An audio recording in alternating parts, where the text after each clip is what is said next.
ان احنا نتكلم بلغتهم ونفهمهم وحتى نترجم فيديوهاتنا. حد فيهم قبل كده لما حب يوصل لنا رسالته كان بيتعلم لغتنا ولا بيترجم لنا فيديوهاته؟ هو اصلا حد فيهم مهتم يكلمنا قبل كده؟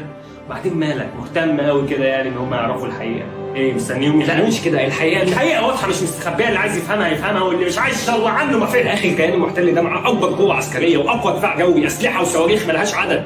احنا لوحدنا مش هنقدر ولازم نعترف. اعترف لوحدك، ولو قوتهم العسكريه ودفاعهم الجوي وحامل طياراتهم مفهماك ان هم اقوى، فنفس الحاجات دي فهمتني ان هم اضعف، وقد ايه بيخافوا منك وقد ايه بيعملوا لك الف حساب. وكويس وانت بتعد قوتهم انك ما عدتش عساكرهم معاه، لانك عارف ان عساكرهم اضعف واجبل من انهم يواجهوك وش في وش.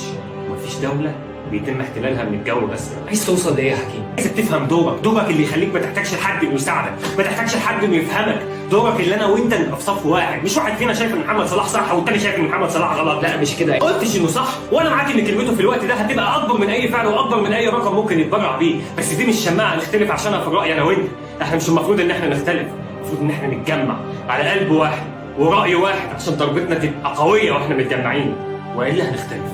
ولو اختلفنا هنتفرق، ولو اتفرقنا هنتهزم ونتقتل واحد ورا التاني وهنحتل بلد ورا التاني. فكرك بقى ان ده اللي هيحرر فلسطين المحتله؟ هو ده الفرق بيني وبينك يا وليد، ان انت شايف ان فلسطين محتله، لكن انا بقى شايف ان بلادنا كلها محتله الا فلسطين.